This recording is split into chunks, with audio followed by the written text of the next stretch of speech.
21వ వచనం నుండి చదువుకుందాం.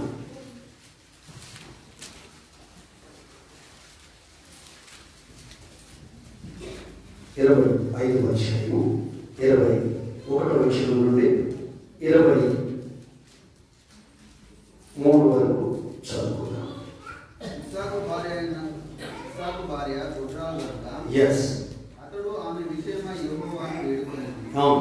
యెహోవా అతని ప్రార్థన వినెను కనుక అతని భార్య అయిన రెబ్కా గర్భవతి ఆయెను. ఆమె గర్భంలో శిశువులు ఒకరితోనొకడు పెనుగులాడిరి కనుక ఆమె ఇలాగైతే నేను బ్రతుకుట ఎందుకని అనుకుని ఈ విషయమై యెహోవాను అడగవెళ్ళింది. అప్పుడు యెహోవా ఆమెతో ఇట్లనెను, 2 జనములు నీ గర్భంలో కలవు, 2 జనపదములు నీ కడుపులో నుండి ప్రత్యేకంగా వచ్చేవి. ఒక జనపదం కంటే ఒక జనపదము బలిష్టమై ఉండును, పెద్దవాడు చిన్నవాడికి దాసుడవునని అనేను.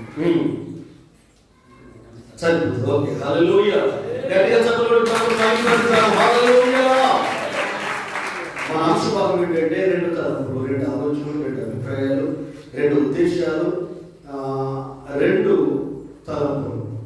మీరెంత కాలము 2 తలంపుల మధ్య తడబడుచు కాలాన్ని వెళ్ళవచ్చుచున్నారు. ఇక్కడ చదవబడిన వాక్య భాగంలో నుండి దేవుని ఆలోచన మనం కొద్ది నిమిషాలు విని ఈ ఆరాధనలో పరిశుద్ధంలో ముందుకెళ్దాం. అబ్రహాముకు లేక కలిగిన సంతానం ఇస్సాకు. ఇస్సాకును పొందుకోవడానికి అబ్రహాము శారలు 25 సంవత్సరాలు నిరీక్షణ కోల్పోకుండా, విశ్వాసాన్ని తాకడ పెట్టకుండా, భక్తిని విడిచిపెట్టకుండా, వాగ్దానాన్ని నమ్మి, శరీరము మృతతుల్యమైన, గర్భం మృతతుల్యమైన అబ్రహాము కరువృద్ధుడైన, ముసలివాడైన, 100 సంవత్సరాల వయసు అతనికి, 90 సంవత్సరాల వయసు ఈమెకు, టోటల్గా పిల్లలు కలిగే ఆ స్థాయి దాటిపోయి ఎన్నో అవమానాలు, ఎన్నో ఆటంకాలు. 75వ ఏట దేవుడు అబ్రహాముతో మాట్లాడాడు. నీకు కుమారుని ఇస్తానని వాగ్దానం చేశాడు. నీ సంతానాన్ని ఇసుక రేణులాగా చేస్తానని. వాళ్ళిద్దరి పేర్లు మార్చేశాడు. 1 సంవత్సరము 2 సంవత్సరాలు సంతోషంగా ఉన్నారు. కానీ తర్వాత ఏం జరిగిందంటే వాళ్ళు విశ్వాసాన్ని కోల్పోవాల్సిన పరిస్థితులు వచ్చాయి. 25 సంవత్సరాలు విశ్వాసాన్ని కాపాడుకున్నారు, 25 సంవత్సరాలు భక్తిని కాపాడుకున్నారు, 25 సంవత్సరాలు ప్రేమను కాపాడుకున్నారు, 25 సంవత్సరాలు ప్రభువులో ఉన్న సమర్పణను కాపాడుకున్నారు. ఆ తర్వాత వృద్ధాప్యంలో వారికి వారసుని దేవుడిచ్చాడు, కుమారుణ్ణి దేవుడిచ్చాడు. హల్లెలూయా! కుమారుణ్ణి దేవుడిచ్చాడు, వారసుని దేవుడిచ్చాడు. ఆ ఇచ్చిన దేవుడు అతన్ని 12-15 ఏళ్ళనే అడిగాడు. అడిగితే కాదన్నా, నేను ఇవ్వను, వీడు నా కొడుకు, నువ్వే ఇచ్చావు కదని సెకండ్ ఆప్షన్ ఇవ్వలేదు. కానీ దేవుడు ఏం చెప్పాడో, ఆయన ఏం మాట్లాడాడో ఆ మాటకి కట్టుబడి ఉన్నాడు, ఆ ఆలోచనకి కట్టుబడి ఉన్నాడు. మన నోటి నుండి 100 మాటలు వస్తాయి, ఒక్క మాటకు మనం కట్టుబడి ఉంటాం. మన మనసు నుండి 100 ఆలోచనలు వస్తాయి, ఏ ఒక్క ఆలోచన కూడా మనం కంట్రోల్ కాము. కానీ ఆ ఒక్క మాట కట్టుబడి ఉన్నాడు. ఆ తర్వాత దేవుని చిత్తానుసారంగా వివాహం చేశారు. చాలా మంది వాళ్ళు నచ్చినట్టు వివాహాలు చేస్తారు, దేవుని చిత్తానుసారంగా వివాహాలు చేయరు. దేవుడు ఎవరి కొరకు ఎవరిని ఏర్పాటు చేసింది అనేది ముందు మనం ఏర్పాటు చేసుకుంటాం. పలానా వాళ్ళని చేసుకుంటే బాగుండవు, పలానా కుటుంబాన్ని చేసుకుంటే బాగుండవు, పలానా అమ్మాయిని చేసుకుంటే బాగుండవు, పలానా అబ్బాయిని చేసుకుంటే బాగుండవు అని ముందు వాళ్ళ వెనుక ఉన్న బ్యాక్గ్రౌండ్ చూస్తాం. మనం ఆస్తుందా, అంతస్తుందా, ఉద్యోగం ఉందా, అందగాడా, అమ్మాయి అందంగా ఉందా, ఇవన్నీ చూసిన తర్వాత ఓకే అనిపిస్తే మనం అన్ని ఏర్పాటు చేసుకుంటాం. కానీ మొట్టమొదట ఒక బిలీవర్, ఒక విశ్వాసం చూడాల్సింది ఏంటంటే, అతడు ఆత్మీయుడేనా, అతడు రక్షించబడ్డాడా, అతడు మారు మనసు పొందాడా, ఆ అమ్మాయి బాప్టిజం తీసుకుందా, లేక కుటుంబ సభ్యులు రక్షణ అనుభవంలో ఉన్న వాళ్ళ, వాళ్ళు క్రీస్తుని ఎరిగిన వాళ్ళ. ఇవన్నీ మనం చూడకుండానే మనం రాంగ్ స్టెప్ ఏం చేస్తామంటే, అమ్మాయి బాగుంటే చాలు, అబ్బాయి బాగుంటే చాలు, వెనక ముందు ఏమన్నా ఉంటే చాలు, బామ్మలు ఉంటే చాలు, హల్లెలూయా, తల్లిదండ్రులు ఉంటే చాలు, అన్నదమ్ములు ఉంటే చాలు. ఒక్కడే కొడుకు అనుకో, అన్నదమ్ములు లేరనుకో, పిల్లలు ఇచ్చే వాళ్ళు 100 సార్లు ఆలోచిస్తారు, వీడు ఒక్కడేనట. మా అమ్మాయిని ఎలా ఇవ్వగలుగుతాం? కొంచెం తోడుండాలి కదా, తమ్ముడు అన్న ఉంటే ఏమైనా ఆపదైనా కష్టమైనా వీళ్ళు పరిగెత్తుకుని వెళ్ళి వారి మీద పడి కొడతారు కదా. ఈ లోక సంబంధమైన ఆలోచనలు వేరు, లోక సంబంధమైన పద్ధతులు వేరు, లోక సంబంధమైన ఆచారాలు వేరు. వీటిని గురించి విశ్వాసులు ఆలోచించకూడదు. వాళ్ళ ఆత్మ రక్షించబడిందా, వాళ్ళు రక్షించబడిన వాళ్ళు దైవికంగా ఉన్నారని మనం చూస్తే ప్రాబ్లమ్స్ ఉంటాం. ఆమేన్. అందుకే అబ్రహాము ఎలియాజరును పిలిచి తొడ కింద చేయబెట్టుకొని ప్రమాణం చేయించుకుంటాడు. పలాని ప్రాంతానికి వెళ్ళు, కుటుంబానికి అనడు, పలాని మడికొండకు వెళ్ళు, పలాని ఎలుగుతికి వెళ్ళు, పలాని వరంగల్కి వెళ్ళు. అక్కడి నుండి ఒక అమ్మాయిని నా కొడుకు నువ్వు తీసుకురావాలి. అబ్బాయిని చూపించకుండా అమ్మాయిని పంపిస్తారు. ఒక అపరిచయస్తుడితోని, ఒక తెలియని వ్యక్తితోని, ఒక పురుషుడితోని ఆ పెళ్లి కాబోయే అమ్మాయిని, మా యజమాని కుమారుడు ఉన్నాడు, మీ కూతురు మా ఇంటికి పంపించు అని పంపిస్తారు అమ్మానాన్నలు. కానీ ఇతడు ఏం చేశారు? ఆ ఊళ్ళో అడుగు పెట్టే ముందు 10 గంటలను మోకరింపజేశాడు. అయ్యా, నీ యజమానుడు నేను ఎలా సేవిస్తున్నాడో నాకు తెలుసు, నీ మీద ఎలా ఆధారపడుతున్నాడో తెలుసు, నేను ఎలా అత్తుకొని జీవిస్తున్నాడో నాకు తెలుసు. కాబట్టి నా యజమానుడైన అతనికి దేవుడైన యెహోవా, ఇదిగో నేను ఈ ఊరి వెలుపల ఉన్నాను, చేర బావి దగ్గర ఉన్నాను, మెట్ల బావి దగ్గర ఉన్నాను, నీళ్ళ బావి దగ్గర ఉన్నాను. ఈ సాయంకాల సమయంలో కన్నె పిల్లలు, యవనస్తురాలు, పెళ్లి కాని పిల్లలు నీళ్ళు కొరకు వస్తారు. వస్తే ఒక అమ్మాయిని చూసి నాకు దాహం అవుతుందని నేను అడుగుతాను. ఆమె నాతో ఏమనాలి అంటే, నీవు తాగు, నీ ఒడిలో కూడా పోస్తాను. మీరు ఎప్పుడన్నా అట్లా అనుకొని పెళ్లి ప్రయత్నాలు చేశారా? ఇలా ఉండాలి, మేము అడిగిపోవాలి, జరగాలి, ఇలా అనాలి, అదంతా ఎక్కడిది? దేవునికి స్తోత్రం, హల్లెలూయా. ప్రభువును సంప్రదించాలి, యేసయ్యను సంప్రదించాలి, సేవకులను సంప్రదించాలి.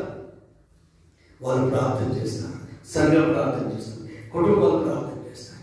ఇతడు అన్నాడు, అమ్మాయి రానే వచ్చింది, అమ్మ కొంచెం దాహం అవుతుంది, నీకు అడవచ్చు అంటే ఆమె అనేది, అయ్యా నీకు నీళ్ళు పోస్తాను, నీ 10 ఒంటిలో కూడా నేను నీళ్ళు పోస్తాను. ఒక్కొక్క ఒంటె ఎడారి ఓయసిస్,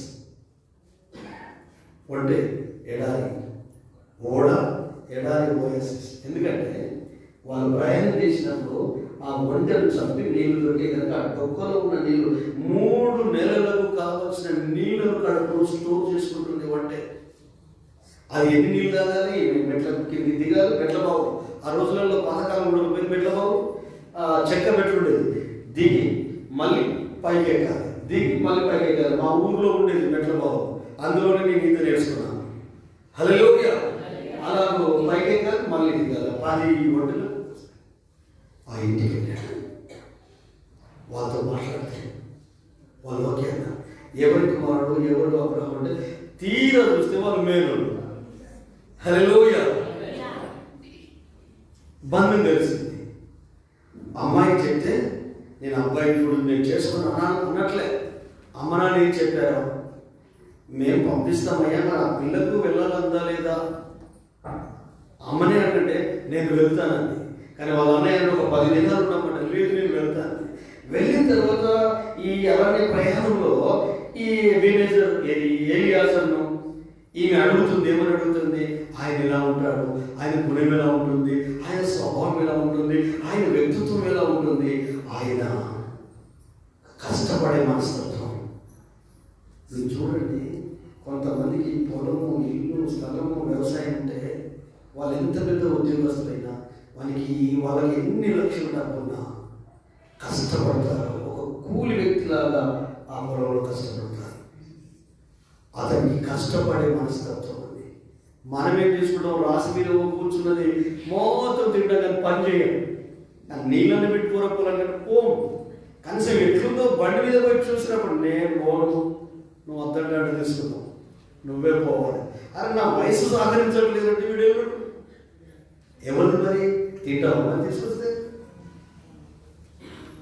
అంటే కనీస కామన్ సెన్స్ ఉండదు. ఏమన్నా పొలం పనికి పోతున్నావా, కూలి పనికి పోతున్నావా, ఒడ్డు చెక్కడానికి పోతున్నావా, నారేయడానికి పోతున్నావా? నీ భూమే కదా, నీ పొలమే కదా, నువ్వు ఎందుకు చేయవు? కష్టపడే మనస్తత్వం ఉన్న ఏ వ్యక్తి అయినా ఆ రంగం ఏదైనా కూడా రాణిస్తున్నాడు. సుఖానికి అలవాటు పడ్డది తరం. వండుకొని తినడానికి కూడా చేతనైతే లేదు. ఆన్లైన్లో బుకింగ్ చేసుకొని వేడి వేడి బిర్యానీలు, వేడి వేడి పిజ్జాలు, దరిద్రం, రోగాలు వస్తాయి. వాడు ఎట్లా వండుతాడో తెలియదు, ఏమేస్తాడో తెలియదు. ఇట్లా సీముడు తీస్తాడు, నువ్వు చూడబోతున్నావా? తినొద్దు. నువ్వు చూడబోతున్నావా? వేడి వేడి గమగమ వాసనలో చూస్తుందని అలా ఏం కలిపాడో దరిద్రుడు. ఆ చెమట వేడి, ఆ చెమట అంతా పడుతుంది. ఈ రోజులు నాకు తెలిసి ఎవరు తీసుకోవచ్చు. No problem. హల్లెలూయా. అయినా మనం ఎక్కడ వింటామండి? మనకు వినాలి, మన వల్ల కాదు. మీరు మంచి మంచి విషయాలు ఎన్ని చెప్పలేదయ్యా, ఒక్కటన్నా విన్నామా? దరిద్రులు, దౌర్భాగ్యం మేమేనో సాగు, నో ప్రాబ్లం, నాకు అక్కర్లేదు. వింటే మీ జీవితాలు బాగుంటాయి, వింటే మీ కుటుంబాలు బాగుపడతాయి, వింటే మీ బ్రతుకులే బాగుపడతాయి, వింటే మీరే దీవించబడతారు. సమాజానికి, సంఘానికి మీరు అంతెత్తులో ఉన్నట్టు కనిపిస్తారు.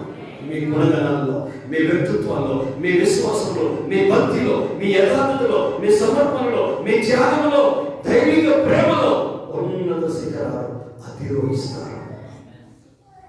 ఆమేన్. అంతమంది కోపం వస్తుంది, రాని రావాలే. వాక్యం చెప్తే నా మీద కోపం వస్తుందంటే నీ లోపల పనిచేస్తుంది. దేవుడు వాక్కు నీ లోపల పనిచేస్తుంది. దేవుని మాటలు నీ లోపల పనిచేస్తున్నాయి.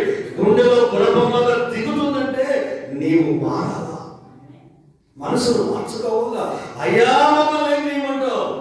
బాబుతో గొడవ పడితే వాళ్ళు మందిరాన్ని వదిలిపెట్టాలి, సహవాసాన్ని వదిలిపెట్టాలి, సంఘాన్ని వదిలిపెట్టాలి, పాస్టర్కి వ్యతిరేకంగా ఒక గ్యాంగ్ మెయింటైన్ చేయాలి, ఒక గ్రూప్ డిక్లేర్ చేయాలి, మొత్తం మీద విశ్వాసాన్ని పాడు చేయాలి. కానీ వాళ్ళు ఏమంటారు తెలుసా?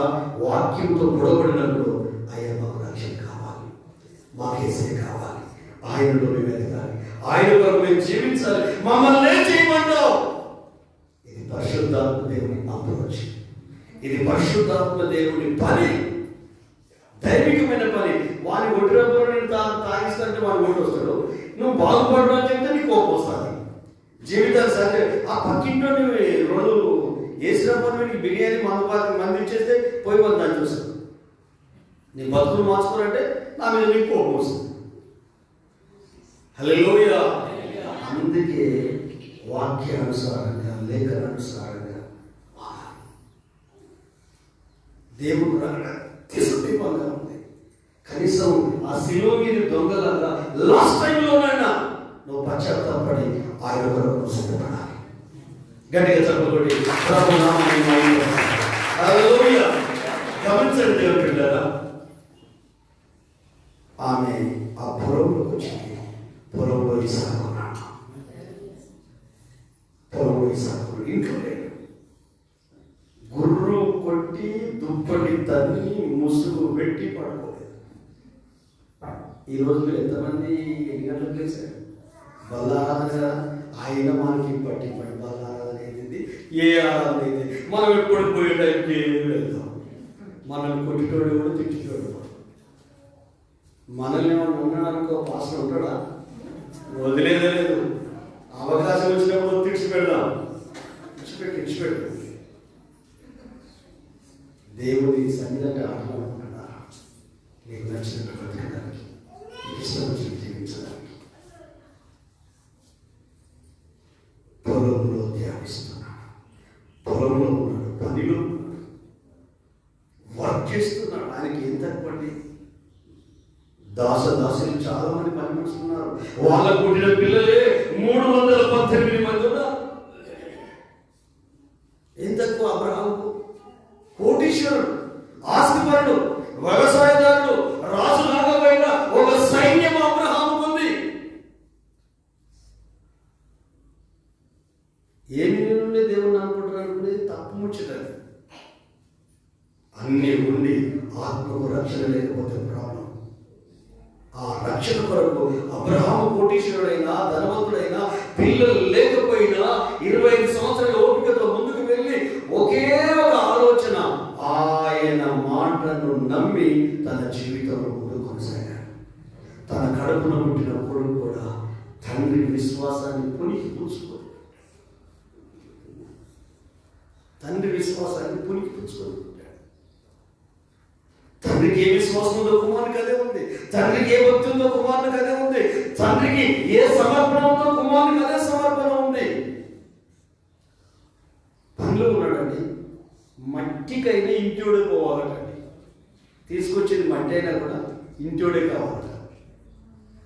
ఆ పొలంలో అంతమంది వాళ్ళ ఇంట్లో పని మనుషులు ఉన్నా ఇస్సాకు పొలంలో ఉన్నాడు. ఈ అమ్మాయి, ఆ వ్యక్తి ఎవరు, నీ కాబోయే భర్త అని చెప్పాడు ఆయన. వెంటనే పూర్వం దిగింది.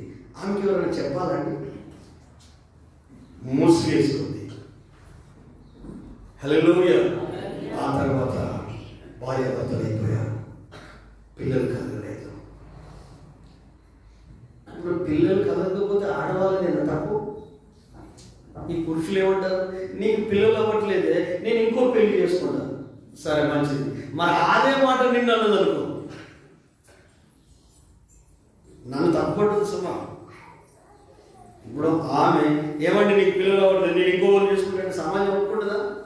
సంఘం ఒప్పుకుంటుందా? నేను ఇట్లా మాట్లాడితేనే మీకే ఎట్లా అనిపిస్తుంది. హల్లెలూయా. అంటే పురుషుడైతే ఒకటి, స్త్రీ అయితే ఇంకొకటి కాదు కదా. ఈ వ్యక్తి తన భార్య కొరకు ప్రార్థించడం ప్రారంభించాడు. ఎంతమంది భర్తలు మనసు పూర్తిగా వాళ్ళ భార్యల కొరకు ప్రార్థన చేస్తున్నారు? సవాల్ ఈరోజు పురుషులకు, భర్తలకు ఆర్ట్ఫుల్గా, హృదయపూర్వకంగా ఎంతమంది భర్తలు భార్య కొరకు ప్రార్థన చేస్తున్నారు? భార్య చేస్తుందండి. భార్య చేస్తే నా భర్త మారాలి, నా భర్త మంచిగా అయిపోవాలి, నా పిల్లలు బాగుంది. కానీ భర్త, బైబుల్ మొత్తము పురుషులు ప్రార్థన చేసినట్టే ఉంది. అబ్రహాము ప్రార్థన పరుడు, ఇస్సాకు ప్రార్థన పరుడు, మోషే ప్రార్థన పరుడు, యెహోషువ ప్రార్థన పరుడు, దానియేలు ప్రార్థన పరుడు, షడ్రక్ అబేద్నెగోలు ప్రార్థన పరుడు, యేసయ్య ప్రార్థన పరుడు, అపోస్తలులు ప్రార్థన పరుడు. హల్లెలూయా. యాకోబు ప్రార్థన పరుడు, యెబెజు ప్రార్థన పరుడు. హల్లెలూయా. యోసేపు ప్రార్థన పరుడు. పెద్ద లిస్టే బయలుదేరుతుంది. ఆడవాళ్ళు ప్రార్థన పనులు అంటే వేల మీద లెక్క పెట్టుకోవచ్చు. కాలం మారిందా? మనం మారామా? మనమే మారాము అంటే మీరే మారారు. హల్లెలూయా. ఈ రోజు నుండి నీ భార్య కొరకు ప్రార్థన చేయడం ప్రారంభించాలి. ఆమె అంతరంగంలో ఏ గాయాలు ఉన్నాయి, ఆమె మనసు పొరల్లో ఏ బాధలు ఉన్నాయో వాటి విషయంలో ప్రార్థించాలి. చెప్పుకోరు. భార్య అంటే చిన్న చూపు, భార్య అంటే ఒక ఏంటి గందిలి చేసినట్టు, అదో బానిస, అదో బతుకు, పురుష అహంకారం. ఎట్టి పరిస్థితుల్లో నీ భార్య మీద చూపించదు. మనకు ముగ్గురు తల్లులు దేవుడిచ్చాడు. హల్లెలూయా. మనల్ని కన్న తల్లిని, ఆ తర్వాత కడుపున పుట్టిన కూతురు, ఆ తర్వాత చేసుకున్న భార్య, ముగ్గురు తల్లులు పురుషుడికి. వాళ్ళకి ఆ ధన్యత లేదు, మీకు ఆ ధన్యత ఉంది. మీరు ఎలా రియాక్ట్ అవ్వాలి, ఎలా ప్రేమించాలి, ఎలా ప్రార్థించాలి, ఎలా అత్తుకోవాలి. ఎందుకంటే ఇల్లు నిలబడేది వారి ద్వారానే, కుటుంబం నిలబడేది వారి ద్వారానే. గొడ్డు సాకి చేస్తావు, లేచిన మొదలుకొని నువ్వు బెడ్ మీదకి వెళ్ళేదానికి ఒకటే పని చేస్తావు, డ్యూటీకి వెళ్తావు, వస్తావు. చేసే పనులు అందరూ అవడం కోసం కొంతమంది భర్తలు భార్యకు సహకరిస్తూ కలిసి పనులు చేస్తుండొచ్చు. అలాగే అందరిని అనట్లేదు. భార్య కొరకు కొట్రోలైతే భర్త దేవుని పాదాలు పట్టుకొని ప్రార్థించాడు. కారణం ఏంటంటే నా తండ్రి పిల్లలు లేనప్పుడు ఆ దేవుణ్ణి వేడుకున్నాడు, నాకు పిల్లలు లేనప్పుడు నేనెందుకు దేవుణ్ణి వేడుకోవద్దు? ఈ ప్రవర్తన భార్య గమనిస్తుంది, ఈ భర్తలో ఉన్న భక్తిని భార్య గమనిస్తుంది, ఈ భర్తలో ఉన్న విశ్వాసాన్ని భార్య గమనిస్తుంది. నిజంగా ప్రార్థన విని ఇవి గర్భం తెరవబడింది కానీ లోపల ఏదో జరుగుతుంది. ఊపిరి ఆగిపోయినంత పని అవుతుంది. ఈమెకు తెలియదు, ప్రెగ్నెన్సీ అని తెలుసు కానీ ఇద్దరు కావల పిల్లలు ఉన్నట్టు ఈమెకు తెలియదు. కానీ లోపల ఒకే వ్యక్తి లోపల ఇద్దరు శిశువులు తిరగడం లేదట, పెనుగులాడుతున్నారట. ఆమేన్. మన లోపల కూడా ఒక్క వ్యక్తులమే కానీ రెండు ఆలోచనలు మన మనసులో సంఘర్షణకు లోనవుతూ ఉంటాయి. ఆ మధ్యకాలంలో మీకు చెప్పాను, గుర్తుందో లేదో, దక్షిణ కొరియాలో జరిగిన ఒక సంఘటన. వాళ్ళ ఇంట్లో 12 మంది పిల్లలు ఇలాంటి వేసవి కాలంలో ఉన్ని దుస్తులను అమ్ముకొని బ్రతుకుతారు. ఎక్కువ మంది పిల్లలు ఉంటే, ఎక్కువ మంది సంతానం ఉంటే ఆర్థికంగా ఇబ్బందులు ఎక్కువైతాయి. ఆకలికి పిల్లలు చనిపోవాల్సి వస్తుంది. భర్త ఏమో పచ్చి తాగుబోతూ పని చేయడం, పిల్లల్ని పోషించడు. 4 పిల్లలు ఉంటే ఒక పిల్లడు కిరాణా షాప్ లో పనిచేస్తాడు, ఇంకో పిల్లడు చెప్పుల షాప్ లో పనిచేస్తాడు, ఇంకో పిల్లడు బోర్డు పాలిష్ చేస్తాడు. ఒక అమ్మాయికి కళ్ళే కనిపించవు. ఈ తల్లి 4 ఇళ్లల్లో పనులు చేసి తీసుకొని వస్తే ఈ భర్త దగ్గర డబ్బులు పుంజుకుంటాడు, పిల్లల దగ్గర డబ్బులు పుంజుకుంటాడు, తగలేస్తాడు. మరి నా కుటుంబము, నా పిల్లలు, నా ఇల్లు ఇదంతా అందరూ చూస్తుంటే అవమానం అనిపిస్తుంది. నా ఇల్లంతా నరకూపంగా ఉంది. అసలు నా కుటుంబాన్ని కట్టుకోవాలి, నా పిల్లలు కట్టుకోవాలని అనిపించలేదు. భార్య నుంచి హింసించినట్టు అనిపించలేదు, పిల్లల నుంచి హింసించినట్టు. నాకు మందు ఉంటే చాలు, నేను తాగితే చాలు, నేను ఎప్పటికీ మత్తులో ఉంటే చాలు అన్న భ్రమలో ఇంటి యజమానుడు ఉన్నాడు. పిల్లలు ఏం చేస్తారు? తండ్రిని ఎదిరించలేదు. భార్య ఏం చేస్తుంది? భర్తను ఎదిరించలేదు.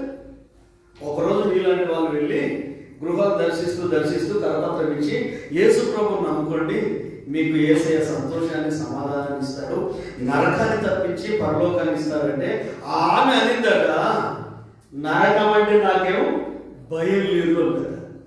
ఇది పిచ్చిది, నరకం అంటే భయం లేదంటుంది. అంటే ఆల్రెడీ నేను నరకాన్ని నా ఇంట్లో అనుభవిస్తున్నాను, నా భర్త ద్వారా అనుభవిస్తున్నాను, ఆ తాగుబోతు గుణం వల్ల అనుభవిస్తున్నాను, ఆ చెడ్డ గుణం వల్ల అనుభవిస్తున్నాను. మనిషిగా చూడడు, భార్యగా చూడడు, పిల్లలుగా చూడడు, కుటుంబానిగా చూడడు. విలువలనేవి లేవు ఈ మనిషికి. మత్తులో ఉంటే చాలు. డే నైట్ ఎదిగిన ఆడపిల్లలు ఉన్నారు, వాళ్ళ భవిష్యత్తు ఎట్లా? ఎదిగిన మగ పిల్లలు బూట్ ఫాలింగ్ చేస్తున్నారు, కిరాణా షాప్ లో ఉన్నారు, చదువుకోవాల్సిన వయసులో పనులు చేస్తూ కుటుంబాన్ని సాగాలనుకుంటున్నారు. తల్లి కూడా పని చేస్తుంది. కొంచెం కూడా కామన్ సెన్స్ లేకుండా భార్య దగ్గర నుంచి డబ్బులాకి వెళ్తాడు, పిల్లల దగ్గర నుంచి డబ్బులాకి వెళ్తాడు, తగలేసి మత్తులో ఉంటాడు. సరే, ఒకసారి వెళ్ళారు, 2సారి వెళ్ళారు, 3సారి వెళ్ళేసరికి సరే నేను గుడికి వస్తానని ఒక రోజు బిల్డింగ్ స్లాబ్ వేసారని కానీ ఇంకా అది కట్టలేదు, పచ్చిగా ఉంది బయటంతా. జనం అందరూ కిక్కిసిపోయారు. ఆ బేస్మెంట్ మీద ఆ కళ్ళు కనపడని పిల్లలు తీసుకొని ఒక ఆరాధనకు ఆ తల్లి అటెండ్ అయింది. ఆ ఆరాధన అయిపోయే లోపు కళ్ళు పోయిన అమ్మాయికి కళ్ళు వచ్చాయి. ఆ అయ్యగారు వచ్చి ప్రార్థన చేయలేదు. ఆమె సమస్య అయ్యగారు చెప్పలేదు. ఎక్కడో లాస్ట్ లో సిమెంట్ దాని మీద పడుకోబెట్టి ఆ అల్లరిలో కూడా ఆమె వాక్యం కూడా సరిగా అర్థం కాలే. ఎక్కడ 2-3 యేసయ్య నామములో ఉంటారో అక్కడికి పరిశుద్ధాత్మ దేవుడు యేసయ్య పరిగెత్తుకొని వస్తున్నాడు. ఆయన సన్నిధి ఆ అమ్మాయిని దృష్టించింది, చూపునిచ్చింది. యా తల్లి సంతోషం మామూలు సంతోషం కాదు. వెళ్ళింది. మళ్ళీ ఒక వారం అలాగే వచ్చింది. మళ్ళీ 4 వారాలైంది, నెల రోజులైంది మందిరానికి వచ్చి. ఈలోపు మధ్యరాత్రి నేను చచ్చిపోతున్నా, బాగా పీకల్లాగా తాగొచ్చి కింద పడి గడ్డకేసే చేపలు కొడుతున్నాడు. నేను చచ్చిపోతున్నా అంటే ఈమెకు అర్థం కాల. మందిరానికి వెళ్తుంది కదా, పాస్టర్కి ఫోన్ చేసి ఆ సంఘ కాబట్టి, అయ్యా నా భర్త ఎప్పటికీ తాగుతాడయ్యా, ఫుల్ రోడ్లు ఉంటాయా, గేర్లన్నీ అసలు అన్ని బ్రేకులు ఫీల్ అయి ఉంటాయి నా భర్తది, మొత్తం గందరగోళంగా, ఆయన ఎవ్వరు కంట్రోల్ లేదు, మెసిలిస్తున్నారు, బూతులే వస్తాడు వారి మీద. కానీ ఆయన ఎన్నో లేదు, నా లైఫ్ లో ఫస్ట్ టైం అయ్యా నేను చచ్చిపోతున్నానే నా కొరకు ప్రార్థన చేయ అంటున్నాడు. అంటే ఆ పాస్టర్ ఫోన్ చేసి 10:30 అడిగాడు, అయ్యా మీరు ఏమన్నా అనుకోండి, నా భర్త చచ్చేటట్టున్నాడు, చావులో ఉన్నాడు, ఇట్లా కింద పడి బరుగుతున్నాడు, ఎవరు కంట్రోల్ చేస్తున్నాడు, మీరు రావాలి అని అంటే ఆమె ధైర్యం. చచ్చిపోతుంది ఆయన కాదు, ఆయన బట్టి దయ్యం చచ్చిపోతుంది, నువ్వు కంగారు పడక నేను అనుకున్నాను. అప్పుడప్పుడే లేచి మధ్య మీద బైక్ వేసుకుని అక్కడికి వెళ్ళి ప్రార్థన చేస్తే ఆ తాగుబోతు దయ్యం వదిలిపెట్టింది, ఆ భార్య హింసించే దయ్యం వదిలిపెట్టింది, పిల్లలు పీడించే దయ్యం వదిలిపెట్టింది. మామూలు మనిషి అయిపోయాడు. తెల్లవారి ఆదివారం మందిరానికి వచ్చారు. భర్త తీసుకుని మందిరానికి వచ్చింది. హల్లెలూయా. ఆ రోజు ప్రసంగం ఏంటంటే దర్శనం. సోమవారం పనిలో జైన్ అయితే ఆ వ్యక్తికి అడ్వాన్స్ ఇచ్చారు. అడ్వాన్స్ ఇస్తే ఇప్పుడు గుడవ షాప్కి పోలే, బార్ షాప్కి పోలే, చక్కగా కిరాణా షాప్కి వెళ్ళి కొంత సామాన్ తీసుకొని ఒక క్వింటల్ రైస్ బాగ్ వేసుకొని ఇంటికి వచ్చారట. ఒక 20 సంవత్సరాల తర్వాత భర్త అలాగ కుటుంబం గురించి పిల్లల గురించి పట్టించుకోవడం తన లైఫ్లో చూడలేదు. ప్రపంచంలో ఉన్న ఆనందం అంతా ఆమె కళ్ళల్లో, ముఖంలో కనిపిస్తుంది. ఒక భార్యకు భర్త మారితే అసలు ఎవరైనా ఎక్కువ సమయం వాళ్ళే. భర్త చేయండి ఏంటంటే ఆ భార్య కూడా సంతోషంగా లేకపోతే వీడిని ఎందుకు కట్టుకున్నాను, వీడు నాకు ఎందుకు దొరికాడు మీతో అనదు. లోపల రోజు మిమ్మల్ని శాపిస్తారు, మిమ్మల్ని శపిస్తారు. లోపల చెప్పారు, పైకి నవ్వుకుంటుంటారు, లోపల ఏం లేనట్టు ఉంటారు. కానీ రోజు వేసాలని పెట్టుకుంటారు. ఇలా నవ్వుతారు, నిజమేమో. హల్లెలూయా. కానీ ఆమె ఆనందం ఇంత అంతా కాదు, ఆమె సంతోషం ఇంత అంతా కాదు. వెళ్ళింది, లోపల తీసుకొచ్చింది, ఇవన్నీ చేసేది, అన్ని పిల్లలు చేసేది.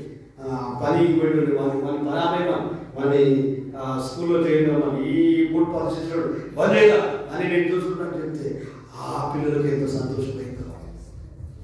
ఆ తర్వాత ఈమె బియ్యం పెడదామని అక్కడికి వెళితే వాక్యం గుర్తొచ్చింది. క్వింటల్ రైస్లో 10 కిలోలు దేవుడి. మరి మీరు దేవుడికి ఇస్తున్నారో ఇస్తలేరో నాకు తెలియదు. పాస్టర్కి ఏం తక్కువ, మనం ఏకపోయినా బతుకుతాం అనుకుంటున్నారా? దేవుడు మిమ్మల్ని దీవించాలి. పాస్టర్ గురించి కాదు నువ్వు ఇచ్చేది, పాస్టర్ ఫ్యామిలీ మీద జాలిపడి కాదు నువ్వు ఇచ్చేది. నువ్వు దీవించబడాలంటే, నువ్వు ఆశీర్వదించబడాలంటే 10 కింటాల రైస్ ఉంటే క్వింటల్ రైస్ మనలో ఉండాలి. అప్పుడే బ్లెస్సింగ్స్. ఈమె 10 మంది కాబట్టి మన పిల్లలు కదా, అందులోకి 10 కిలోలు కొలిసి ఒక సంచిలో వచ్చిందంట. 4 గంటలకే అక్కడ 5 ఆరాధనలు ఉంటాయి. మొదటి ఆరాధనకి వెళ్ళాలని ఆ 10 కిలోలు పోస్తే ఆ 90 కిలోల కంటే 10 కిలోలు ఎక్కువ అనిపిస్తాను నేను. నా పిల్లలు ఉన్నారు కదయ్యా, 2 పూటలు అయిపోతుంది కదా అనుకొని మళ్ళీ ఏం చేసింది, 10 కిలోలు మళ్ళీ సంచిలో పోసింది. పోసినాక పశ్చాత్తాపం. ఎందుకంటే 2 తలంపుల గురించి మాట్లాడుతున్నాను నేను.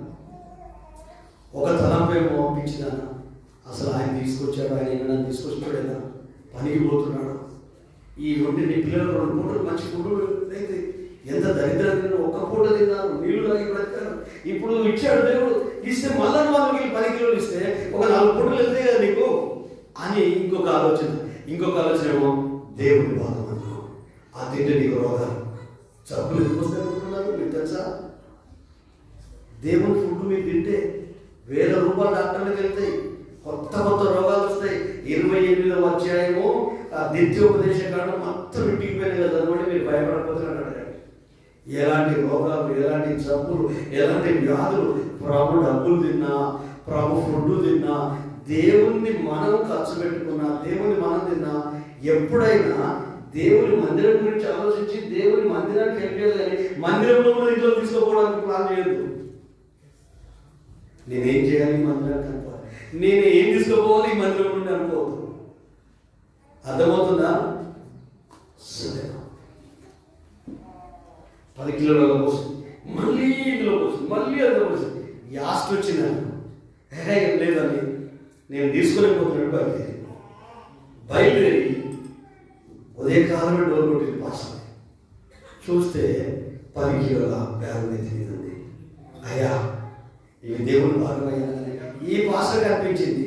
ఆమె చరిత్ర తెలుసు, ఆమె కుటుంబ చరిత్ర తెలుసు, భర్త చరిత్ర తెలుసు, పిల్లల చరిత్ర, వాళ్ళు ఎంత దరిద్రంలో ఉన్నారో తెలుసు. ఈయనేమనుకుంటున్నాడు, అమ్మ వద్దమ్మా, ఒక 2 పూటలు ఆ పిల్లలకు అవసరం వస్తుంది, ఎందుకంటే మీ దరిద్ర పరిస్థితి నాకు తెలుసు అని ఈయనని వద్దు అంటే లోపల పరిశుద్ధాత్మ దేవుడు అంటున్నాడట, నువ్వు తీసుకో. నువ్వెవరే వద్దాను దానికి? ఆమె మీద జాలి చూపెట్టున్నా, నేను ఆమెను దీవించాలనే ఇవ్వమంటున్నాను. నేను మిమ్మల్ని దీవించాలనే నా భాగాన్ని మందిరం తీసుకురమ్మంటున్నాను. ఆ దరిద్రం తొలగించాలని, పేదరికంలో నరకంలో ఉంది, శాపంలో ఉంది, గంపడి మంది పిల్లలు నువ్వు చాలా చెప్తున్నావండి, అది నా భాగం, నువ్వు తీసుకో, నేను ఆమెను ఆశీర్వదిస్తాను. దేవుడు పాస్టర్ని గద్దించాడు, అవి తీసుకున్నాడు. ఆ తర్వాత 3 నెలలైనా రైస్ అయిపోతుందన్నమాట. ఏ 10 కిలోలు ఇచ్చిందో అదే 10 కిలోలు అందులో ఉంటున్నాయట. సాయంత్రం పెట్టినా పొద్దున పెట్టినా అవే 10 కిలోలు ఉంటున్నాయట. మళ్ళా వాళ్ళ భర్త ఇంకో క్వింటల్ రైస్ బ్యాగ్ తెచ్చేదాకా అవి అట్లే ఉంటే మీలాంటి విశ్వాసులట వాళ్ళ ఇంటికి వెళ్ళి ఆ సంచిలో ఉన్న బియ్యాన్ని చూస్తున్నాడు. నూనె అయిపోలేదు, పిండి అయిపోలేదు. అలాంటి అద్భుతము జరిగింది. ఎప్పుడు జరిగింది? 1 thought. 2 ఉంటాయి మన మనసులో, 2 ఆలోచన ఉంటాయి. మందిరానికి వెళ్ళి పని చేద్దామా చేయొద్దా, ఒకటి చేయాలని ఒక అనుకోకపోతే ఎవరు చేసుకో చేసుకో 2 తలంపులు నేను సమావేశం చేస్తాను. ఈమె గర్భంలో 2 శిశువులు ఉన్నారు. 2 శిశువులు ఉంటే ఈమెకు తెలియదు 2 ఉన్నట్టు. కానీ ప్రాణం పోతుంది, నెమ్మది ఉండట్లేదు, నిద్ర పట్టట్లేదు, భోజనం చేయాలనిపించట్లేదు, ఆయాసం ఎక్కువైపోతుంది, పై ప్రాణాలు పైన అయిపోతున్నాయి. ఎవరిని అడగాలి, ఎవరు సంప్రదించాలి? మా అంతరంగంటే శాలం ఎప్పుడో చనిపోయింది, మా ఆయన తల్లి, పక్కింటి వాళ్ళని అడగాల, ఇంకా వేరే వాళ్ళని అడగాల, అనుభవస్తులు అడగాల, పిల్లలు తల్లులు అడగాల, నా భర్త చెప్పాలా, నేను ఎవరికి చెప్పాలి, ఎక్కడికి వెళ్ళాలి? కొన్నిసార్లు మీరు ఎదుర్కొన్న సమస్యలు మీ ప్రాణాల మీదకి వస్తున్నాయి, మీ కుటుంబం మీదకి వస్తున్నాయి, మీ విలువను తీసేస్తున్నాయి, మీ బ్రతుకును అధోగతి చేస్తున్నాయి. కొన్నిసార్లు మీకు వచ్చే ఇబ్బందులు ఈ భూమి మీద నుండే వదిలిపెట్టి వెళ్ళిపోతే బాగుండు అనిపిస్తున్నాయి. కానీ నువ్వేం చేయాలి? ఆ ఇంటికో ఈ ఇంటికో పిల్లలు పెట్టి ఏళ్ళు తిప్పినట్టు ఇళ్ళలో తిరిగి మన బాధలు మన కన్నీళ్ళు చెప్పుకోవద్దు. మా ఆయన ఇట్లా, మా భార్య ఇట్లా, మా భర్త ఇట్లా, మా పిల్లలు ఇట్లా, మా కుటుంబం ఇట్లా. నీ భర్త పరువు తీస్తావా? నీ పిల్లలు పరువు తీస్తావా? నీ కుటుంబం పరువు తీస్తావా? ఏమేం చేసిందో తెలుసా? ప్రాణాలు పోయేటట్టున్నాయి, చనిపోయేటట్టున్నాను, ఊపిరి తిరగట్లేదు. దానికి కారణం ఏంటంటే 2 శిశువుల లోపల ఫైటింగ్ చేసుకుంటున్నారు. 2 కవల పిల్లలు. కవల పిల్లలని రిబ్కాకు తెలియదు. కవల పిల్లలు ఉన్న సంగతి దేవుడు చెప్పేంత వరకు ఆమెకు తెలియదు. శిశువులు పెరుగులాడుతున్నారు. ఒక ఆలోచనతో ఇంకొక ఆలోచన, ఒక అభిప్రాయంతో ఇంకొక అభిప్రాయం, ఒక ఉద్దేశంతో ఇంకొక ఉద్దేశము. ఎప్పటికీ అంతర్వృత్యము లోపల జరుగుతుంది, నిరంతర పోరాటము జరుగుతుంది. పౌలు అంటాడు, నా మనసునందున్న ధర్మశాస్త్రముతో నేను పోరాడుతున్నాను. నా మెదడులో ఒక నియమం ఉంది, పాప నియమము. నన్ను పాపానికి లోను చేసి దేవుని కృప నుండి దూరం చేయాలనుకుంటుంది. నా మనసులో దేవుని వాక్యం ఉంది, నా మనసులో నా ఆలోచన ఉంది. ఇవి రెండింటికి పడదు. ఆత్మీయులకు శరీర సంబంధులకు పడదు. శరీరానుసారమైన మనసు ధర్మశాస్త్రములకు లోపడదు, వాక్కుకు లోపడదు, దేవునికి లోపడదు, ఎంత మాత్రము లోపడదు. శరీరానుసారము దేవునిని సంతోషపరచనేరరు. రోమిలకు రాసిన పత్రిక 8వ అధ్యాయము 5వ వచనం నుండి మనం చదువుకుందాం. రోమిలకు రాసిన పత్రిక 8వ అధ్యాయము 5వ వచనం నుండి మనం చదువుకుందాం. శరీరానుసారులు శరీర విషయముల మీద మనసు చూస్తారు, ఆత్మానుసారులు ఆత్మ విషయముల మీద మనసు ఉంచుతారు. శరీరానుసారమైన మనసు మారడము. వాక్యానికి విరోధంగా ఆలోచించే ఏ వ్యక్తి అయినా ఆత్మీయంగా సచిన శవముతో సమానము. జీవం ఉండదు, ఉనికి ఉండదు, పలుకుండదు, కదలిక ఉండదు. ఎందుకంటే అది డెడ్ బాడీ. ఇక్కడ మన లోపల జీవం ఉంది. మనం బ్రతుకున్న శవాలను ఒకసారి మనల్ని మనం పునః విమర్శించుకోవాలి. చదువుతాం. ఆత్మానుసారమైన మనసు జీవమును. ఆమేన్. నువ్వు ఆత్మానుసారంగా జీవిస్తే నీ ఇంట్లో, నీ కుటుంబంలో సమాధానము నది వలె ప్రవహిస్తుంది, నెమ్మది ఒక వరదలాగా ప్రవహిస్తుంది, సంతోషము ఒక కాలువలాగా, ఒక నల్ల పంపులాగా. వాటర్ రాకపోతే మీకు ఎన్ని ఇబ్బందులు అవుతాయండి? మీకు ఒక వారం, 2 వారాలు, నెల రోజులు తాగే వాటర్ రాలేదనుకో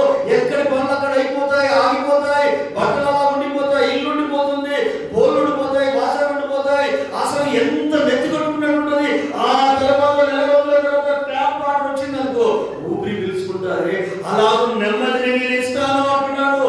ఎవరైతే ఆత్మీయంగా ఉంటారో, ఎవరైతే ఆత్మానుసారంగా జీవిస్తారో, ఎవరైతే లేఖనానుసారంగా జీవిస్తారో, ఎవరైతే క్రీస్తు ఆలోచన కలిగి దేవుడు వాక్కు ప్రకారంగా శరీర సంబంధమైన క్రియలను చంపేసి ఆత్మానుసారంగా జీవిస్తారో వారి లోపల జీవం మాత్రమే కాదు కానీ ఆ కుటుంబంలో సమాధానం ఉంటుంది, ఆ ఇంట్లో నెమ్మది ఉంటుంది, ఆ ఇంట్లో సంతోషం ఉంటుంది. అది నేనే ఇస్తాను. ఎన్ని కుటుంబాలలో ఉన్నాయి? గుండె మీద చేసుకొని చెప్పాడు.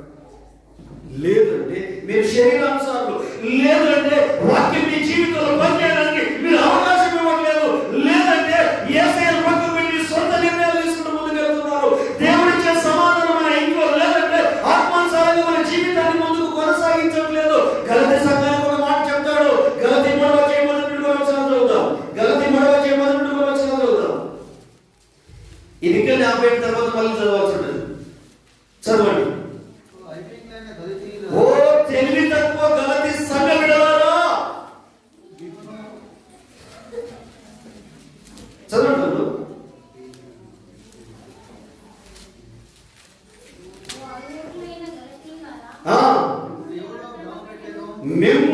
మిమ్మును ఎవరు భ్రమ పెట్టెను?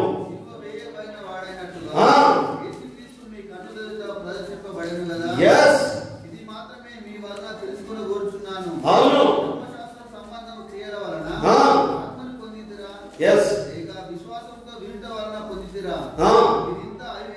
మీరింత తెలివి తక్కువ వల్ల మొదట మీరు ఆత్మీయులు, ఆత్మానుసారంగా మీ జీవితాన్ని కొనసాగించారు. ఇప్పుడు శరీరానుసారంగా మీ ఆత్మీయ జీవితాన్ని ముగిస్తున్నారు. గలతీ సంఘంతో చెప్తున్నారు. మొదట మీరు ఎలా ఉన్నారు? ఎంత ఆత్మీయతలో ఉన్నారు, ఎంత భర్మిలో ఉన్నారు, ఎంత మంట మీలో ఉంది, ఎంత ఆత్మ సమానమైన పౌరుషం మీలో ఉంది. అవివేకులుగా ఎందుకు మారారు? అజ్ఞానులుగా ఎందుకు మారారు? ఎవరి మాటలు విన్నారు? ఏ పరిస్థితులు మిమ్మల్ని ఇన్ఫ్లుయెన్స్ చేశాయి? ఏ లోకం మిమ్మల్ని ఇన్ఫ్లుయెన్స్ చేసింది? ఏ లోక ఆచారాలు మిమ్మల్ని డిస్టర్బ్ చేశాయి? ఏ బంధుత్వం, ఏ బంధాలు, ఏ రక్త సంబంధాలు దైవికంగా నిన్ను వెనుకకు లాగాయి? ఇంత తెలివి తక్కువ వల్ల మీరు దేవుడి కృప ఎరుగుతుంది కదా. సిలువలో యేసయ్య మీ కొరకు ప్రత్యక్షపరచబడినట్లు ఒక దర్శన రూపంలో కనబడింది కదా. ఆయన మీ కొరకు చనిపోయి తిరిగి లేచాడు కదా. మీ పాపాన్ని క్షమించాడు కదా. మిమ్మల్ని పవిత్రపరిచాడు కదా. మిమ్మల్ని పరిశుద్ధులుగా మార్చాడు కదా. మీ రోగాన్ని బాగు చేశాడు కదా. మీకు విడుదల ఇచ్చాడు కదా. మిమ్మల్ని స్వస్థపరిచాడు కదా. మీ కన్నీళ్లను ఆనంద బాష్పాలుగా మార్చాడు కదా. మీ దుఃఖాన్ని నాట్యంగా మార్చాడు కదా. మీ అంగలార్పును తొలగించేసి ఉల్లాస వస్త్రాన్ని ధరింపజేశాడు కదా. ఎందుకు మీరు ఇంత అవివేకులయ్యారో? మనుషుల ప్రయోజనాలను బట్టి మారిపోతారా? లోకంలో ఉన్న పరిస్థితులు బట్టి మారిపోతారా? ఇంట్లో ఉన్న పరిస్థితులు బట్టి మారిపోతారా? అది ఆత్మీయతను వదిలిపెట్టి శరీరానుసారముగా మీ జీవితాన్ని కొనసాగిస్తారా? ఇదేనా ఆత్మీయత? ఇదేనా పరిశుద్ధాత్మ నడిపింపు? ఇదేనా వాక్యానుసారమైన జీవితం? ఇదేనా క్రీస్తును కలిగిన క్రైస్తవ్యముగా బ్రతికే బ్రతుకు అని గలతీ సంఘాన్ని మీ బుద్ధిని పక్కన పెట్టారు, మీ తెలివిని విడిచిపెట్టారు. మీరు అవివేకులు అని తిడుతున్నాడు పరిశుద్ధుడైన పౌలు. ఆయన మనకు ఒక మాట కదా, హల్లెలూయా, బతుకముది కాదు. మనం ఎన్నన్నా 8 గంటలకు రాదు, ఎన్నన్నా అంటే మీరు ఆయమన్నలా కాదన్నా తెలియదు. హల్లెలూయా. ప్రారంభ ప్రార్థనలో ఉండదు మీ బతుకు. ఎందుకు నమ్ముకున్నాం? ఎవరి కొరకు నమ్ముకున్నాం? వేసే hallelujah. Discipline is most important life. దేవుని స్తోత్రం. ఆ రోగులకు రాసిన పత్రిక చదువు చేసిన భాగం నుండి చదువుతాం. ఏలయనగా శరీరానుసారమైన మనసు దేవునికి విరోధం. పాస్టర్ కాదు, సంఘానికి కాదు, విశ్వాసాలు కాదు, కుటుంబానికి కాదు, కుటుంబ సభ్యులకు కాదు, ఆత్మీయులకు కాదు, బంధువులకు కాదు, రక్త సంబంధులకు కాదు. యేసయ్య నీ కొరకు ప్రాణం పెట్టి తిరిగి లేచిన శాపాన్ని ఆశీర్వాదంగా మార్చి, నీ రోగాన్ని ఆరోగ్యంగా మార్చి, నీ కన్నీళ్లను ఆనంద బాష్పాలుగా మార్చిన ఆ పరలోకపు తండ్రి అయిన యేసు క్రీస్తుకే నువ్వు విరుద్ధంగా ఉన్నావు. అది దేవుని ధర్మశాస్త్రమునకు లోబడి శరీరానుసారమైన మనసు దేవునికి విరోధమైనది, విరుద్ధమైనది. అది ధర్మశాస్త్రానికి, దేవుని వాక్కు వాక్యానికి లోబడదు, ఏమాత్రము లోబడదు. అప్పుడప్పుడు మునికి జరగడం, నువ్వెన్ని చెప్పినా నేను వినా, నేను ఇంతే, నేను మారా, నువ్వెన్ని అనుకో, నువ్వెన్ని తిడతావు, నేను ఇంటనే ఉంటున్నావు, ఎన్ని దెబ్బలైనా పడుతుంది కానీ మాట చేయదు, ఎన్నైనా పడుతుంది. నోరు కంట్రోల్లో ఉంటుంది. నోరు ఏంటంటే ఆయనకి ఏ మాట అంటే కోపం వస్తుంది అదే మాట అంటుంది. ఇది ఆయన మెత్తగా ఉంటాడు. దెబ్బలు పడినప్పుడు నోరు కంట్రోల్ చేయదు. మీరే ఎవరు కానీ భ్రమపడకండి. ఒక దెబ్బ పడ్డప్పుడు మౌనం కూడా అయిపోతుందా? ఎన్ని దెబ్బలైనా పడుతుంది కానీ మాట ఆపదు. హల్లెలూయా. మొండితనం ఇది శరీరానుసారమైన మనసు, దేవునికి విరుద్ధమైంది, దేవునిని సంతోషపరచదు, ఎంత మాత్రము సంతోషపరచదు. చదువుగా శరీర స్వభావము గలవారు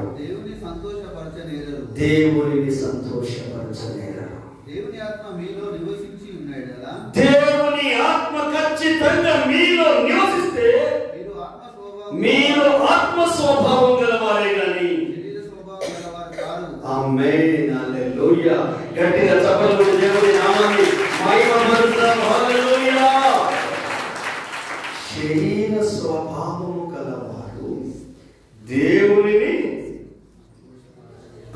ఒకవేళ మీరు మంచి వ్యక్తులైతే మీ ఫ్యామిలీ మిమ్మల్ని బట్టి సంతోషంగా ఉంటుంది. మీ సొంత ఫ్యామిలీ, భర్తే కావచ్చు, భార్య కావచ్చు, పిల్లలే కావచ్చు, తల్లిదండ్రులే కావచ్చు, మీ ఇంట్లో హ్యాపీనెస్ లేదంటే మీరందరూ శరీర స్వభావమే. మీ సొంత కుటుంబం మీ ద్వారా ఆనందం లేదంటే, మీ సొంత పిల్లలు మీ ద్వారా హ్యాపీగా లేదంటే, మీ సొంత ఫ్యామిలీ నిజమైన నెమ్మదిని మీ ఫ్యామిలీలో పొందలేకపోతున్నారంటే దానికి కారణం ఎవరు?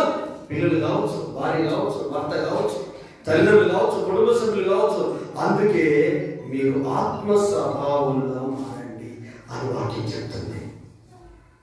మీరు ఆత్మ స్వభావం గలవారైతే, హల్లెలూయా, లేక దేవుని ఆత్మ కనుక మీలో నివసించడానికి, వాక్కు మీలో పనిచేయడానికి, లేఖనాలు మీలో పనిచేయడానికి మీరు అవకాశం ఇస్తే మీరు ఆత్మ స్వభావం గలవారిగా మారిపోతారు. ఆత్మ స్వభావం గలవారిగా మారిపోతారు. హల్లెలూయా.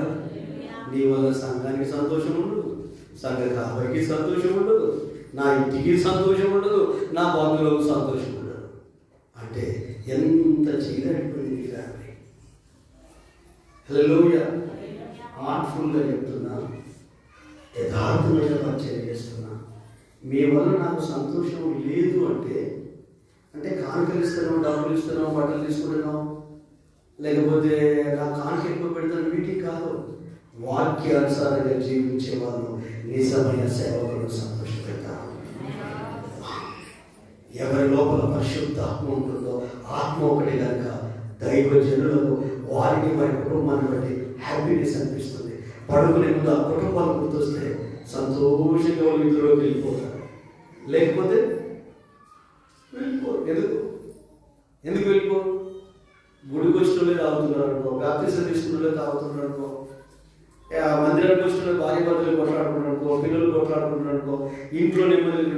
అసలు ఏ కాపరికి సంతోషం ఉండదండి? అటు నా దేవుడికి ఉండదు, ఇటు నా అయ్యగారికి ఉండదు, ఇటు సంఘంలో ఉండదు, ఆ సంఘంలో కూడా ఉండదు. మరి ఎందుకు మనం ప్రభు దగ్గరికి వచ్చినాం? ఎందుకు ఆయన నమ్ముకున్నట్టు? హల్లెలూయా. ఆత్మానుసారం మాత్రం ఎవరిలో పరిశుద్ధాత్మకు అవకాశం ఇస్తారో, ఎవరు వాక్యం వారి జీవితంలో పనిచేయడానికి అవకాశం ఇస్తారో వాళ్ళు ఖచ్చితంగా దేవుని సేవకులు సంతోషపెడతారు. అందరి సేవకులు వేరండి. నాకు నేను గప్పాలు ఆ డబ్బు కొట్టుకోవట్లేదు. ప్రభు కొరకు ఓపికతో కష్టపడుతూ ప్రతి బిలీవర్ నుండి ఏది ఎక్స్పెక్ట్ చేయకుండా, ప్రతిఫలం అపేక్షించకుండా యథార్థంగా పరిచయం చేస్తున్నప్పుడు, సేవ చేస్తున్నప్పుడు వారిని గుర్తించి వాక్యానుసారంగా మీరు జీవిస్తే, లేఖనానుసారంగా మీ కుటుంబాలు, మీ గృహాలను కట్టుకుంటే మీకంటే ఎక్కువ కాపరిగా నేను సంతోషిస్తాను. ఎందుకు తెలుసా? నా ప్రయాసం వృధా కావట్లేదు, నా కష్టం వృధా కావట్లేదు. మీరు డే నైట్ రిక్ష దొరికి మీ కొడుకుని చదివించారనుకో, ఫస్ట్ నుండి ఉపవాసాల నుండి డొక్కంటగట్టమని చదివించారు. వాడు ప్రయోజకుడై వాడు కలెక్టరో పెద్ద ఆఫీసర్ అయితే ఆ తండ్రి కష్టాలు కన్నీరు అన్ని మర్చిపోతాడు. మీరు లక్షలు ఇస్తే సంతోషం ఉండదు, వాక్యానుసారంగా మీరు జీవించే సంతోషం ఉంటుంది. పరిశుద్ధాత్మ దేవునికి అవకాశం ఇచ్చి ఆత్మ సంబంధులుగా మారితే సంతోషం. ఒక నిజమైన దైవజనుడు ఎప్పుడు సంతోషిస్తారంటే వాళ్ళు దేవుని ఆత్మలో ఎదుగుతూ వాక్యానుసారంగా జీవిస్తూ ఆయన రాకడ కొరకు సిద్ధపడి లేఖనానుసారంగా బ్రతికినప్పుడు సంతోషిస్తారు. లాస్ట్ మాట చెప్పి నేను ముగిస్తాను. ఒక 15 minutes బాగా కార్యక్రమం అవుతుంది. తర్వాత 10 లోపు మనం ఇస్తామని వెళ్తాం. ఏప్రిల్ రాసిన పత్రిక 11వ అధ్యాయము. ఏప్రిల్ రాసిన పత్రిక 11వ అధ్యాయము 15వ వచనం నుండి చదువుకుందాం. కాబట్టి ఆయన ద్వారా మనము దేవునికి ఎల్లప్పుడూ స్తుతి యాగము చేయుదుము అనగా ఆయన నామమును ఒప్పుకొనుచు జీవ ఫలము అర్పించుదుము. ఉపకారమును ధర్మమును చేయమరిచిపోకుడి, అట్టి యాగములు దేవునికి ఇష్టమైనవి. మీ పైని నాయకులుగా ఉన్నవారు లెక్క ఒప్పజెప్పవలసిన వారి వలె మీ ఆత్మలను కాయిచున్నారు. వారు దుఃఖముతో ఆ పని చేసిన ఎడల మీకు ఫలితమేమి ఉండదు గనుక దుఃఖముతో కాగా ఆనందముతో చేయనట్లు వారి మాట విని వారికి లోబడి ఉండుడి. ఆత్మ సంబంధముగా ఒక కాపరిని ఆ సంఘమునికి నాయకుడిగా నిలబెడితే వయోభేదము లేకుండా వయసు భేదము లేకుండా ఒక పసి పిల్లల వలె వారి నోటి నుండి వచ్చే మాట విని దాని ప్రకారంగా జీవిస్తూ ముందుకెళ్తానట. కాపరికి దుఃఖం ఉండదట. చాలా మంది కాపర్లు ఏమని బోధిస్తారంటే, మీరు ఇవ్వకపోతే నేను నా పిల్లలు ఎలా పోషించబడాలి, నా పిల్లలు హాస్పిటల్లో ఉన్నారు, నా పని 100-200 వేసుకొని మీరు ఇస్తేనే నేను హాస్పిటల్లో బిల్లు కడతానని చెప్పే పాస్టర్లు 99% కానీ నిజమైన దేవుని సేవకులు సంఘం మీద విశ్వాసం మీద కాకుండా ప్రభు మీద ఆధారపడతారు. మీ ఆత్మలకు దేవుని దగ్గర మేము లెక్క చెప్పాలి కనుక మేము చేసే పరిచర్య దుఃఖముతో చేయకుండా ఉండాలి అంటే దేవుని వాక్యం ఏం చదివిస్తుందో, దేవుని ఆలోచన ఏమొస్తుందో దానిని విని దానికి లోబడి ఆ ప్రకారంగా మీరు జీవిస్తే పరలోకమున్న తండ్రి మిమ్మల్ని ఆనంద చేస్తున్నాడు. ఈ ఆత్మ సంబంధమైన పరిచర్య వేరే. ఈ లోకంలో ఉన్న సంఘాలతో మనం పోల్చుకోవద్దు. బైబిల్లో ఉన్న సంఘంతో పోల్చుకోవాలి, బైబిల్లో ఉన్న పరిశుద్ధులతో పోల్చుకోవాలి, బైబిల్లో ఉన్న అపోస్తులతో పోల్చుకోవాలి, బైబిల్లో ఉన్న ఆది సంఘంతో పోల్చుకోవాలి. వాక్యాన్ని దాటి మనం పక్కకు వెళ్ళొద్దు. బైబిల్ ఏం చెప్తుంది, వాక్యం ఏం చెప్తుంది, సేవకుల కొరకు ఏం చెప్తుంది, విశ్వాసుల కొరకు ఏం చెప్తుంది, పరలోకం కొరకు ఏం చెప్తుంది, రక్షణ గురించి ఏం చెప్తుంది, విశ్వాసం గురించి ఏం చెప్తుంది, భక్తి గురించి ఏం చెప్తుంది, ప్రేమ గురించి ఏం చెప్తుంది, సమర్పణ గురించి ఏం చెప్తుంది, ప్రత్యేకత గురించి ఏం చెప్తుంది, ఎలాగే ఉండాలని దేవుడు కోరుకుంటున్నాడో మీ పైన ఉన్న నాయకులు, ఆత్మీయ కాపరులు ఆ పరలోకపు తండ్రికి లెక్క ఒప్పచెప్పాలి కనుక వారు చేసే పరిచర్య ఆనందంతో చేయాలి అంటే మీరు వారి మాట విని వారికి లోబడి ఉంటే వారు ఆనందంతో చేస్తారు. ఆమేన్. అందుకనే తెలుసో తెలియకో ఏ రూట్లోనైనా కాపరికి దుఃఖాన్ని కలిగించద్దు, విశ్వాసులకు దుఃఖాన్ని కలిగించద్దు, సంఘానికి ఇబ్బంది కలిగించద్దు. రండి ప్రార్థన చేసుకుందాం. దయచేసి అందరం లేచి నిలబడదాం. అందరం లేచి నిలబడదాం. లేచి నిలబడమని కళ్ళు మూసుకుందాం. లేచి నిలబడమని కళ్ళు మూసుకుందాం. లోపల అందరూ తిరిగి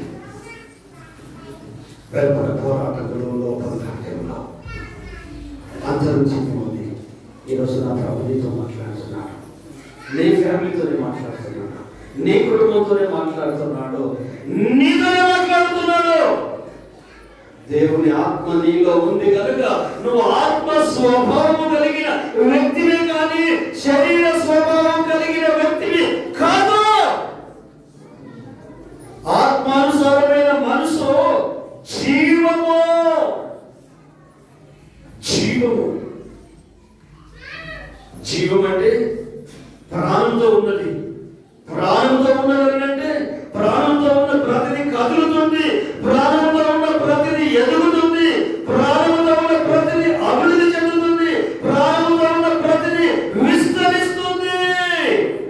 అది నీ లైఫ్ లో కనబడాలి, అభివృద్ధి నీ లైఫ్ లో కనబడాలి, విస్తరణ నీ జీవితంలో కనబడాలి. ఆత్మానుసారమైన మనసు జీవమును సమాధానమునై ఉన్నది. ఆ సమాధానమును ఇంటిలో నది వలె ప్రవహించాలి. ఆ సమాధానము దేవుని శాంతి నీ సంఘములో నది వలె ప్రవహించాలి. సంఘములో గొడవలు ఉండొద్దు, కొట్లాటలు ఉండొద్దు, విశ్వాసుల మధ్య గొడవలు ఉండొద్దు, పరిశుద్ధుల మధ్య కొట్లాటలు ఉండొద్దు. మందిరానికి వచ్చే ప్రజల మధ్య సమాధానం ఉండాలి, సేవకులకు విశ్వాసుల మధ్య సమాధానం ఉండాలి. ఒకవేళ నువ్వు ఆత్మ సంబంధం అయితే నువ్వు సమాధానాన్ని కోరుకుంటావు, కానీ కోరుము కీడును పగను కోరుకోము. ఎందుకు? నువ్వు ఆత్మీయుడు కనుక, ఎందుకు నువ్వు ఆత్మీయులు కనుక నువ్వు దేవుడిని మాత్రమే సంతోషపెట్టగలుగుతావు. ఆత్మానుసారమైన మనసు అది దేవుడిని సంతోషపరుస్తుంది. శరీరానుసారమైన మనసు అది వాక్యానికి విరుద్ధం, యేసయ్యకే విరుద్ధం. ఎంత మాత్రమును లోపడదు. రిటాలియేషన్, తిరుగుబాటుతనం ఉంటుంది, తిరుగుబాటుతనం, మండి వైఖరి, స్టబ్బర్నెస్, మండి వైఖరి ఉంటుంది. మండి వైఖరి, మండి స్వభావము ఎవరికైతే ఉంటుందో వారిని ప్రపంచం ప్రేమించదు, యేసయ్య కూడా ప్రేమించదు. నేను ఇంతే, నా గుణం ఇంతే, నేను మారనంతే, నేను మొండిదాన్ని, నేను మొండుని. దేవుని నెమ్మది నీ ద్వారా ఇంట్లో ఉండదు. దేవుని వాక్కు కంటే గొప్పదా నీ మొండితనం? దేవుని ఆలోచన కంటే గొప్పదా నీ మందు? మారాలా? దేవుని ఆత్మ, పరిశుద్ధాత్మ నీలో నివసించడానికి నువ్వు అవకాశం ఇస్తే నిన్ను ఆత్మ సంబంధిగా మారుస్తాడు దేవుడు. నీ శరీర క్రియలను చంపడానికి ఆ ఆత్మ నీకు సహాయం చేస్తుంది. ప్రాణాలు పోయే పరిస్థితి రేపు కాదు. పాప అమ్మాయికి తెలియదు లోపల ఇద్దరు శిష్యులు ఉన్నారని, వాళ్ళు తిరగలేదు, పెరుగులాడుతున్నారు. అలా మీ లైఫ్ లో చాలా సమస్యలు ఉండొచ్చు, ఎవరికి చెప్పుకోలేక.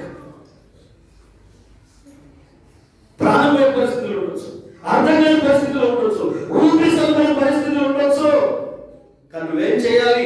మనుషులు కాదు సంప్రదించాల్సింది, మొదట దేవుని సేవకులు కాదు సంప్రదించాల్సింది, సంఘస్థులు కాదు సంప్రదించాల్సింది, విశ్వాసులు కాదు సంప్రదించాల్సింది, పెద్ద భాషలు చిన్న భాషలు సంప్రదించాల్సింది. నీవు మోకాలు వేసి దేవుని పాదాలు పట్టుకో. రేపుగా చేసిన పని అదే. ఏమండి, నాకు పైపుణాలు పైపోతున్నాయండి, నాకు అర్థం కావట్లేదండి, నేను ఇలాగైతే బ్రతకలేదండి, నన్ను ఎక్కడికైనా తీసుకెళ్ళండి, నాకు ఏమైనా చేపించండి అని భర్తను టార్చర్ చేయలేదు. కానీ యెహోవా సన్నిధికి వెళ్ళి నేను ఇలాగ బ్రతుకుట ఎందుకని యెహోవాను అడగవెళ్ళను. నువ్వెవరిని అడుగుతున్నావు? నువ్వెవరిని చెప్పుకుంటున్నావు? నీ ఇల్లు, నీ సంసారం పాడవడానికి కారణం నీవే. నీ ఇంట్లో దేవుని ఆత్మ లేకపోవడానికి కారణం నీవే. దేవుని వాక్కు లోపడానికి కారణం నీవే. టీవీని ఇలాగా ప్రపంచం అంతా చుట్టేస్తే ఒక్క నిమిషంలో ఆపుకోలేవా? నిలుపుకోలేవా? నీ ప్రభువు చెప్పు, నీ తండ్రికి చెప్పు, నీ ప్రాణప్రియుడైన యేసయ్యకు చెప్పు. అయ్యా, నా కుటుంబ పరిస్థితి, నా భర్త పరిస్థితి, నా భార్య పరిస్థితి, నా పిల్లల పరిస్థితి అయ్యా, ఆత్మీయంగా మేము వెనుకబడ్డామయ్యా, శరీర సంబంధమయ్యా, భయం లేకుండా, భక్తి లేకుండా నీ మాటను ప్రచరణ పెట్టి, నీ సన్నిధిని ప్రచరణ పెట్టి మా మనసు ఆశించినట్టు, మా